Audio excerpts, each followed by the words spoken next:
the third annual Great Pumpkin Car Show, with the funds all go to Dollars for Scholars, right, Lisa? And Whitman Hanson will. And this is Lisa Green, who happens to be the organizer of this whole event. And it seems to have grown every year, Lisa. I mean, and it was 2 years ago was the last time we did one of these. Yes. So has it gotten really that as much bigger as it seems since the last time? Yes, we have about 200 cars that have showed up today. 200. And you've got plenty of room here for actually more if more do show up. We do have plenty of room for more, yes. Okay, so what is it like for you to be organizing this event? I mean, it must take you quite a bit of time to get all this stuff going. Yeah, it takes a little while, especially this year with ordering the flyers and the tally sheets. Those were all delayed due to COVID, but I managed to hand out 800 flyers, and I talked to every single person that I hand them to. And then it's just a lot of picking out the trophies and the dash plaques, and it's a lot of work organizing with the Dollars for Scholars volunteers. But as you can see, it's a great event that people have a lot of fun with, and we're really glad that we've had it this year and hope to have it for many years to come. What was it like this year? Was it almost like starting over from scratch because of the lack of being able to do one last year? Not at all, not at all. It's in my blood, so it will always be there, and it came natural. Yeah, and I'm sure there's a lot of folks around here that say, hey, she's a car guy. Yes, they do. And they're actually surprised to hear that I have 2 Camaros. Yeah, I was surprised to hear that because the last time we talked you had one, and that was a beauty. And wait till people see what we've got, because we'll be doing an interview with you later in the show on your Camaros. The Camaros, yes. Yes. I made sure I got that S in there. Okay, any plans coming up for anything else as far as additional car shows next year, or you got any plans at all for anything coming up? Well, not in the near future, but next year Halloween themed car show. Yes, absolutely, and hopefully we'll have it here in Hanson again. Yeah. And I've noticed a lot more cars decorated out for the season this year than last time. Yes, you know, people were so desperate to get out with things like this because of last year. Everyone was cooped up. And people who come to car shows and have cars love them, and they love to get them out. So something like this is perfect to let everybody get back out into the community and have a good time. Well, that's the Great Pumpkin Car Show. Look for it for next year, because it will be back. We have here a couple of twin Camaros, and they belong to Lisa Green, who is an entrant here at the Great Pumpkin Car Show. Lisa, the last time we talked, you only had one Camaro. Yep. Did you plan to have twins? Well, the second Camaro is actually my father's race car that has not seen the track since 2009, and it's taken me all these years to finally get him to give me this car. And over the winter, we fixed it up, painted it, and I now race it up at New England Dragway. It's a 1983 Encore Z28 Camaro, built in Canada. Okay, and the one behind us is similar thing, right? It's similar. This is my 1986 IROC Camaro. That is a regular street car. So regular twin cars. Twin cars. Twin cars. Okay, just remind those of us who grew up way back then have kind of forgotten what some of these initials mean. International Race of Champions Z28 Camaros. And when I came in here and I saw these two together and I saw you over here, I said, now which one's hers? And then I find out you've got them both. What did you do? You wanted to roller skate with them or something? Well, I've grown up in a racing family. It's been in my blood. And like I said, this was my father's car that he hasn't raced since 2009. And it's just been sitting all these years. And I finally got him to give it to me, 10 years in the making. And I finally drove this down the New England Dragway racetrack the first time, August 28th. And my fastest was 111 miles an hour. I did a quarter of a mile in 11.4 seconds. Well, I mean, this is not a street legal car, you told me, and right. You better not take this thing out of the street because the cops will be after you. But then again, they have to catch you first, right? Exactly. Well, maybe they'll let me do a burnout or two out there. A burnout or two. Stay tuned, folks. You may see a burnout. But then again, maybe not. We never know, do we? No, you never know. Lots of surprises during these type of car shows. Okay, thanks a lot, Lisa. Thank you. Onward and upward. Well, we've accosted Mike Ganshirt here, president of Dollars for Scholars. That's right. While he was looking at a car that he really likes, and we'll talk to the owner of this little beauty in a little bit. But Mike, how are things going as far as Dollars for Scholars this year? It's doing very well. As you know, the pandemic kind of set us back a little bit last year, but this year at least we're able to have a lot of outdoor activities, and we're starting to look at some of our indoor activities, which we haven't planned yet, but that might be something that we look forward to in the spring. We have set a goal this year to raise $145,000, so it's a very ambitious goal, but we have a lot of volunteers that are working towards that goal, and this is one of the events that we're doing in order to help us reach that goal. Okay, this is still a little early in the year for you for talking about funds, but can you give us a hint as to how much you've made so far? Oh, well, we've had about 4 activities so far, so we've probably raised about $10,000, so we're well on our way, and most of the funds that we get tend to come in the spring because awards night is in the spring and kind of is one right after another. So, and probably after the thermometer goes up on the Whitman Town lawn, right? Absolutely. Before it goes up and then falls over and then goes back up again, yes. That's a good thing it's not really got fluid in it, right? Exactly. No mercury, yes. Okay. What events have you got planned for later on after this turn through the winter? Well, if you were around last year and you remember that we did the tree lighting event in the park, that was our big fundraiser last year because we couldn't do the Taste of Whitman in Hanson. So we're doing that again this year, the weekend of December 10th for 3 days, Friday, Saturday, Sunday. We're planning it to be a little bigger. We'll have food trucks, we'll have some vendors there, and we'll have some entertainment as well as a guy with a red suit will be there as well. So instead of being a Taste of Whitman, it's a Taste of Food Truck. Something like that, yes. And it's done in the upper ball field, very tastefully done, and people can sponsor a tree for $100, and we use that money to fund scholarships. So you'll be using like the entire perimeter of the ball field if you had enough people with trees? Exactly. Last year we tested it out, we did 50. I think this year we're expanding it to 80 because we had that much of a demand. Oh, okay, that'll be great because that was a great looking thing last year. You walk by the park and see all those trees standing there, and in the evening all lit up. Yeah, it was very nice. As long as we have good weather, we're happy and hopeful. Any other events you've got planned that you can tell us about? We do our holiday gift card ordering also in December. And then right about now, everyone's getting their flu shot vaccinations, and Duval is partnering with us, and we'll get $5 for every flu shot that if you name Dollars for Scholars as your charity. Okay, so watch out for those events coming up for Dollars for Scholars. Get involved in however many you like because there will be several more of them to come. Thank you very much for your time. And thank you, Mike. No problem. Have a great day. Well, we're here right now with Mark Richard, who happens to own this beautiful car here that we're standing next to. It's a 1973 Excalibur. Mark, tell me a little bit about this car.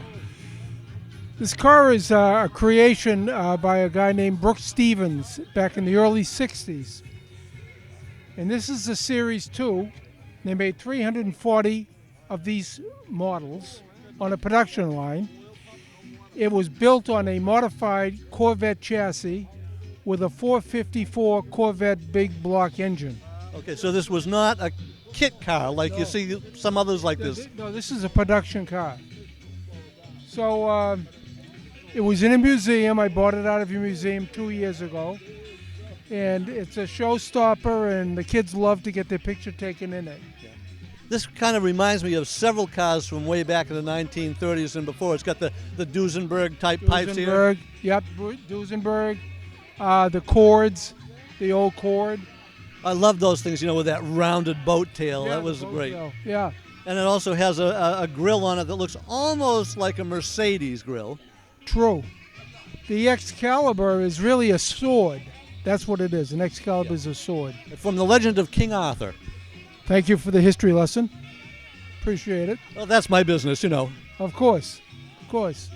But I do very well at the car shows. I always get an award, and that's nice. I also, it's a donor car, whereas Make-A-Wish Foundation, so we let it go to some of the children that want to take a ride in the car, as part of their therapy. That must be a real thrill for them. It is a bigger thrill for me. I was just going to ask you that, so you're answering questions before I can even ask them now. You're psychic. Psychic. But no, it's very nice that we can. It's just quite an experience. Quite an experience. Yeah, I was just looking at this here. The windshield is really small. It takes 3 wipers to get across it. You get 3 wipers, 3 windshield wipers. The car has air conditioning. How's that? With the top down. When the top is up, how do you see out the windshield? You got to kind of squat a little bit, But it goes to sleep now for about 5 months. Then she comes out in the spring, and we'll be bopping around, But there's a lot of memories. We attract a lot of people in their 80s and their 90s. They remember the days, and so it's a good thing. I'm happy. And it's about ready to go in for hibernation. Do you hibernate too, or do you head south? I take her to bed with me at night. I take good care of her. Yeah. No, she stays in a garage, heated garage. Yeah. Yeah, well, that's the only way to do it. If you let it sit out in an unheated garage, Sure. it would be a whole different thing starting it up again in the spring, wouldn't it? Absolutely. So. Okay, well, terrific. Thank you, Mike. Mark. Mark, Yeah. Thank you very much, and you have a nice show. Well, what we have here is a real piece of work. This is a drag racer, Formula drag racer, visiting us today here in Hanson from New England Dragways, the Boston Strangler. And if that isn't a great name for a dragster, I don't know what is. It's not all here, though, because as you can see, there's a big hole here in the hood with nothing sticking up, so the heads are all gone off it. They're probably getting ready to put it away for the winter, but they brought it here today just so you could see this. It's even got the wheelie bar in the back so that it won't flip over if it does a wheelie. So it's a beautiful car. Driver is Arnie Karp, and we'll get a nice close-up inside the cockpit here so you can see the kind of things that the drag racer actually sees when he's hitting that pedal and going for the metal up in New England Dragways. Well, I came over to this El Camino to try and talk to the owner and get a couple of words out of him about this truck and the decorations it's got, but he's not talking to me. He's not even acknowledging that I'm here. So anyhow, this is an El Camino, beautiful pickup truck. It's decorated out for Halloween like you wouldn't believe. We've got the ghoul behind the wheel. We've got a ghost up on the bed. We've got skeletons. The bed is full of stuff. And man, let me tell you, this is a smoking hot car.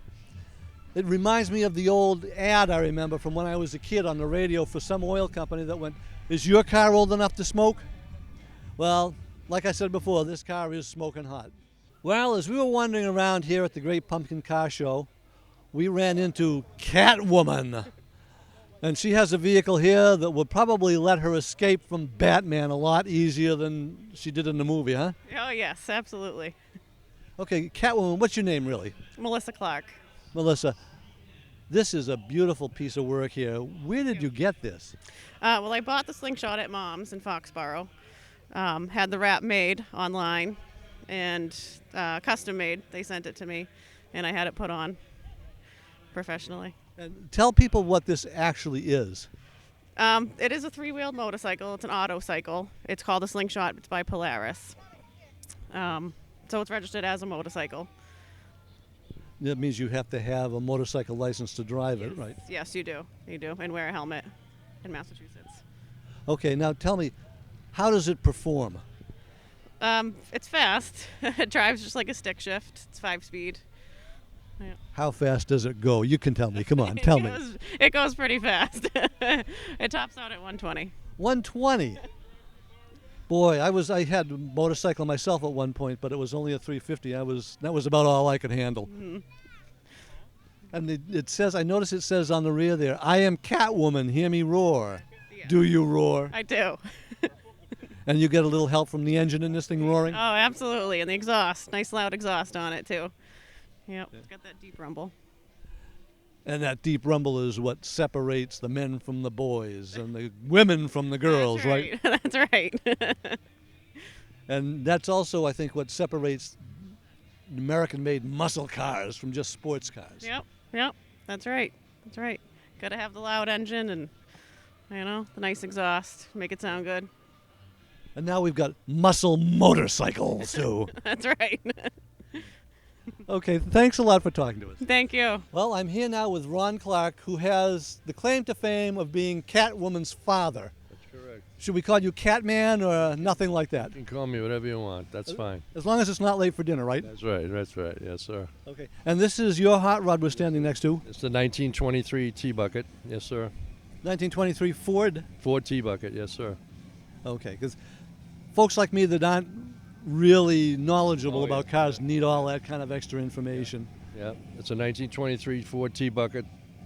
Small block 289 engine in it, Ford. And yeah, it's a nice car. I enjoy it. What's the top speed? Do you know? Oh, well, I'm sure it's up there, but I baby it because it's still got the original Model T frame under there, if you too much torque or you do a burnout or something, you could bend it. So I really baby this thing. Okay, so this is more of a street rod than a competition vehicle. Right, exactly. But I still baby it. So yeah, but I enjoy it. Nice car. Did you put this together yourself? I finished it. It was running when I bought it. They had the fenders put on.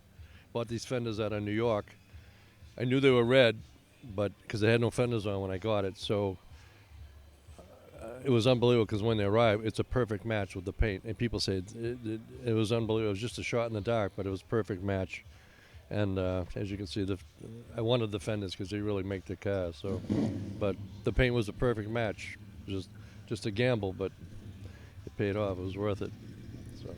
Okay, it almost looks like you've got a little teeny bit of a pickup type body on the back of there. Is that? That's the gas tank under here. Okay. You lift that up, that's the gas tank. That's how you fill it. It has that kind of look, the old Ford Model T pickup truck, which had a body that was about like that. That's right. It had a short body. I've had a couple Model A's over the years, and this is the first T-Bucket I've had. So, and I like it. The wife goes in it with me. But it's not the most comfortable. It's nothing you want to take on a long ride, but it's around town and short rides. It's nice. And it attracts attention as you drive around town. A lot of attention. I mean, I get the thumbs up from people driving by. We'll go take it to a restaurant. We'll come out. There'll be people around it taking pictures, and it's nice. Okay, thanks a lot, Ron. Thank you, sir. I appreciate it. I'm standing here with Kenny Terrio, and he has got one of the best Halloween cars I've ever seen. This is a Chevelle SS? Nope. 73 Chevy Nova. Chevy Nova. See, I don't know what I'm talking about either. So tell me about the car. We've had it about 18 years, and it's got a 350 engine automatic, and I love Halloween decorating it up for the kids. And a 350, that must give you some power. Yep, gets right along. Do they give that nice low-throated growl that all the muscle cars do? Yep, I got the cutouts on it, so get even better. Oh, well, that must mean people can hear you coming from long ways away. Yep, that's for sure. Now, you've decorated this thing up as the Terror Taxi for Halloween. I mean, it sounds like something from Roger Corman. Can you tell us a little bit about your decorations? I've been doing this for about 18 or 19 years, and every year I decorate a little bit more. I have fun with the kids and, give them the candy, a trunk of treats, any kind of show I can get to, I enjoy. Okay, now this car by itself kind of reminds me of something that the people at the high school might like to use for their pre-prom anti-drunk driving campaign. Yep. Well, I mean, we have a guy coming through the windshield. We have another one got hit head-on a motorcycle. This poor guy down here lost his head. And I saw a couple of arms sticking out on the other side. Yep. Where's the rest of that guy? Back in the trunk. In the trunk. Well, at least he picks up after himself when he hits something. Yep, or they're in the graveyard.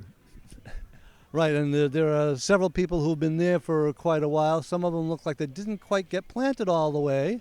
Yep, that's for sure. Okay, thanks a lot, Ken. You've got a great little display here for Halloween. Yep, thank you very much. I'm here with Dan Conley from the Hanson Police Department, or is it Whitman? Whitman Police Department. Boy, close enough. We're in Hanson, so Yes. I guess that's why I figured that. You're with Whitman Hanson Will. Yes. and you folks are one of the benefitors, I guess I could say, for the fundraising that's going on here today. Yes, we are. Thank you. Thanks everyone for coming out. So tell me a little bit about Whitman Hanson Will. What is it all about? It's a coalition of a bunch of different agencies, the schools, the police, the fire, Board of Health, all working together to raise awareness on opiate use and other drug use in the schools and in the town. And what are the kinds of things that you actually do during the year to let people, keep people abreast on what's going on with that? So we do a bunch of, we sponsor a bunch of different events throughout the year, or a part, like as we are here, you see us a part of different events. Do the Narcan Sim Labs, we do a couple times a year throughout either Whitman or Hanson. We do the Hidden in Plain Sight, which is like a mock teenage bedroom to look for dangerous items in your child's room, things like that. Get guest speakers in for different events towards the end of the school year when the before Safe Prom and things like that. You were involved in the candlelight vigil that happened up at. Yes, yeah. Yeah, there was a lot of former students from Whitman and Hanson there. There was a lot of former Whitman residents that you saw their pictures up on the screen. It was sad. This year they did it up at Brockton High School, though, right? Different than the previous years at Massasoit. I think it was more for the COVID issues to have people being able to be separated, but last year they couldn't have it because of that. But this year, I think it was successful there. And how was that attended? And did you hear any feedback from any of the people that were attending there about it? Yeah, it was. I think attendance was very well this year, like just in past years, and there's a lot of the stigma's off of it, so people are out. They're not afraid to say what happened. Okay, and you know a lot of the agencies that are dealing with these things. So if somebody comes to you and says, "I need some help with something or other," you can point them in the right direction. That's the beautiful part about being a coalition. We're mixed. I have student volunteers with me here today, with everyone working together. So anything that somebody needs as far as that goes, they can come contact us, contact me at the police station, Officer Harrington and Hanson, and we'll put you in touch with the right people. Okay, it's nice to know that you guys are out there and that you're working with these things, because there was a lot of stuff in the newspaper in the past year about how the fact that the addicted folks are having a worse time with COVID than they were before. Right. A lot of isolation and things like that. You couldn't do in-person meetings, and everything's over Zoom or virtual. So I think that affected a lot of people and made the road to recovery that much more difficult for some. So you have seen an increase in issues in the last year? Yeah, it's just a lack of access, I think, in some ways, and people need that personal interaction to really get a connection and make things happen. Okay, well, thanks a lot, Officer Conley, and I'll be seeing you around Whitman somewhere. Absolutely, I'll see you at the next one. We have something here that is a true rarity. You take a look at the front end of this car, and it looks like a standard Chevy, but it's not. It's an El Morocco. Very rare vehicle. There are only supposedly 25 of these left in the United States, and it is a beautiful car. It has fins that look like the original fins that when they first started putting them on cars. They weren't all smoothly shaped and rounded off. This one has a fin comes up and it's square across the top, and it's got enough chrome on it. Oh, you could choke a horse with the chrome on this. Spinner hubcap wheels, beautiful interior, gray and black, and because the owner isn't here with us, I have no idea what it's got in it for an engine. But it doesn't matter, because a car like this going down the street will attract attention. We're going a little bit further back in our Wayback Machine here. This is a 1930s vintage Model A pickup truck. You can see they've added the stakes to give it a little bit more height to the side so they can pile more stuff in it. Got a bicycle in there now. And the thing about it is, I don't really know, because the owner isn't here with us, to know exactly what the year was. But this was a real workhorse of a vehicle. There's still a lot of these around that people have found in odd places. I have an uncle who found one of these growing in an orange grove down in Florida. As a matter of fact, he also left it sit in an orange grove for a while, and a tree started to come up through the engine compartment. So they're a fun car to work on. They're fairly easy to put together and take apart. and they can give you a lot of enjoyment riding around and getting people waving to you like they always do to these cars. Best in decade in the 60s. Third place, Paula Lewis. Second place, Stephen Graham. And first place, Paul De Palma.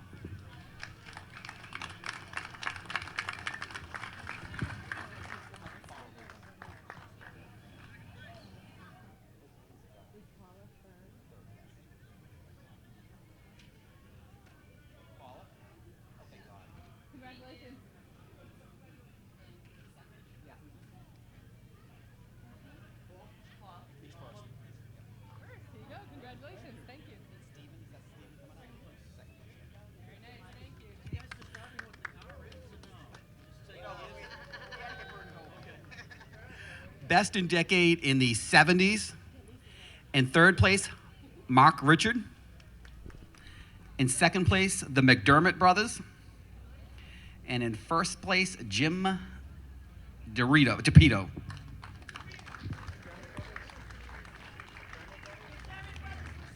yep. In the 70s, yep. There's a different category for them too, so I don't know. What one was McDermott? McDermott was 2000. Yeah, they won in 2000 as well, so I put two. One. They had two cars. Yeah, they had both two names listed. Blank McDermott. Different McDermott, maybe. Okay. Dorito is what number? Oh, Dorito, number one. Number one. In 70s, right? Yes. There you are. Number 3. Mark Richard. In 70s, right? Yeah.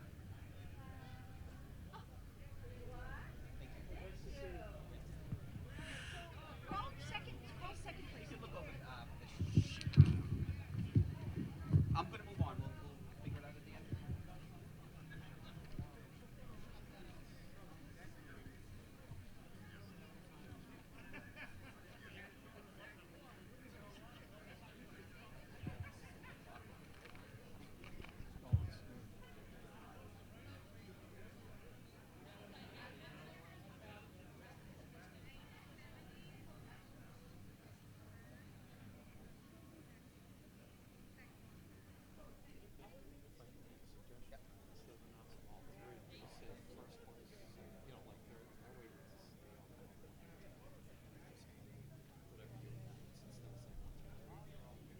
How did they know which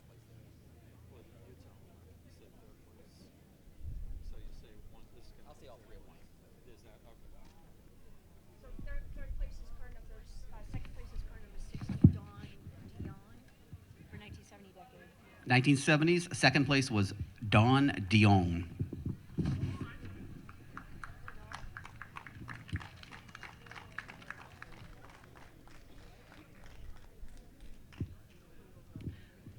Best in decade 80s.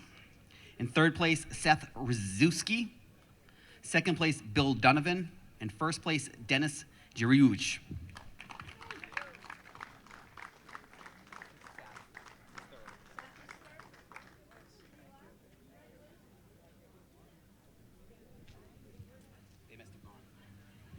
Best in decade 90s. Oh.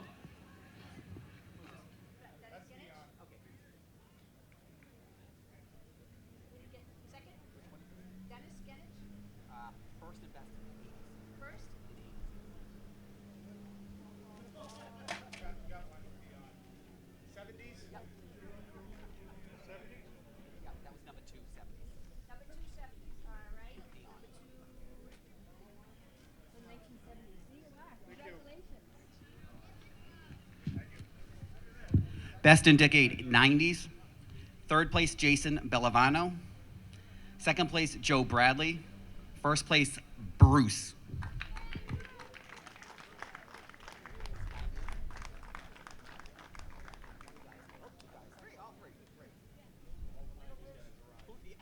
Who's who?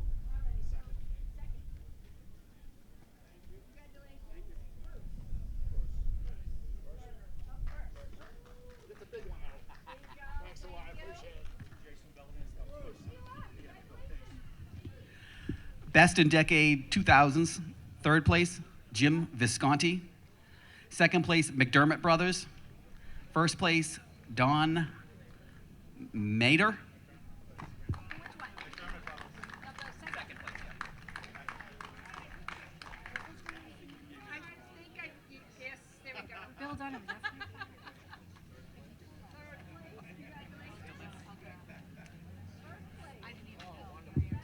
Lisa's going to do the best of show, best Halloween display, and best special interest.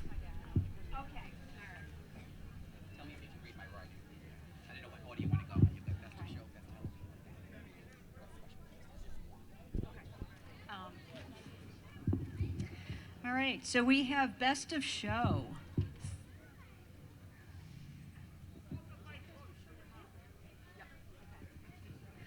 Best of show, Dennis Genich. Come on down, Dennis.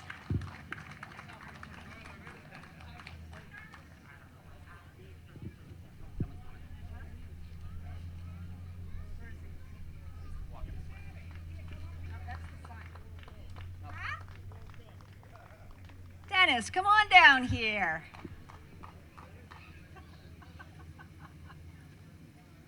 You want to come down? Congratulations, Dennis.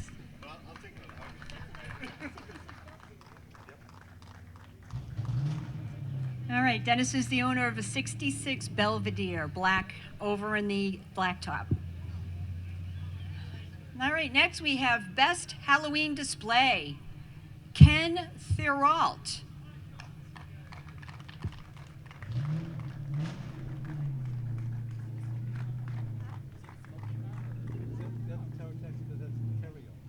Is that what it is? Ken Terrio. Sorry about that. Oh, hi. How you doing? Congratulations. Congratulations. Stay here for just a second. Yep. Special interest is the North Pole Santa. All right, now we have special interest, North Pole Santa. Come on down.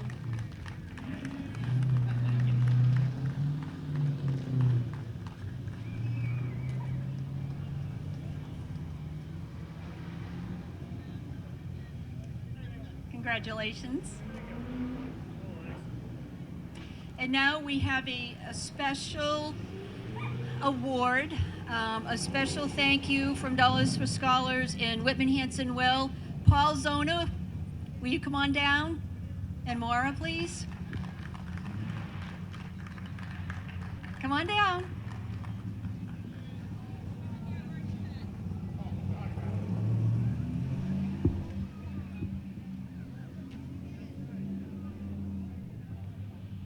We know what a lot of work it is to bring these cars here, loading them up on a trailer and getting them here. It's a lot of work, so very special thank you for bringing out the Boston Challenger today. It was our pleasure to be here. We definitely appreciate it.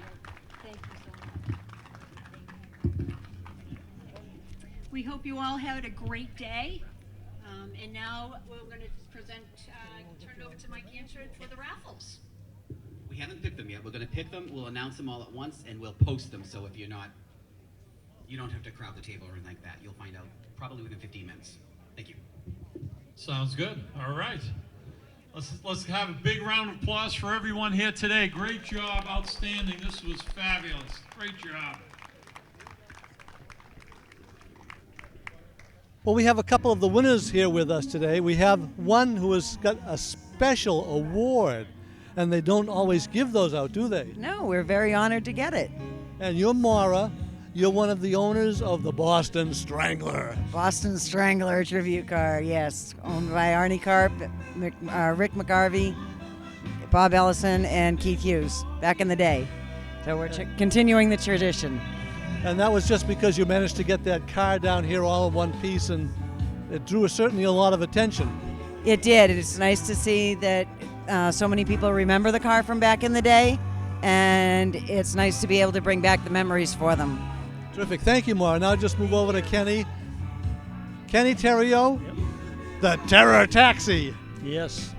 And did you have any clue that you even had a chance for this? No, there's so many great cars here and stuff, and everybody has a great time doing the displays and stuff, so I was happy to get it. I remember the one from the last time was an orange Volkswagen that was actually kind of like pumpkin orange colored. And you didn't even have to go to that extreme, and you did quite a display down there. Thank you very much. Appreciate it. Congratulations on being the best decorated vehicle here. Thank you. Well, that's all for the Great Pumpkin Car Show for 2021. We had a great time here with some great old cars, classics, antiques, hot rods, dragsters. There was a little bit of everything here. So keep your eyes out for next year's promotions for this Great Pumpkin Car Show. Boy, that's hard to say after a day's work here. Great Pumpkin Car Show. And come along down and have a good time yourself and see some really great cars. We were only able to show you a small fraction of what was actually here today. So you got to come down and see for yourself.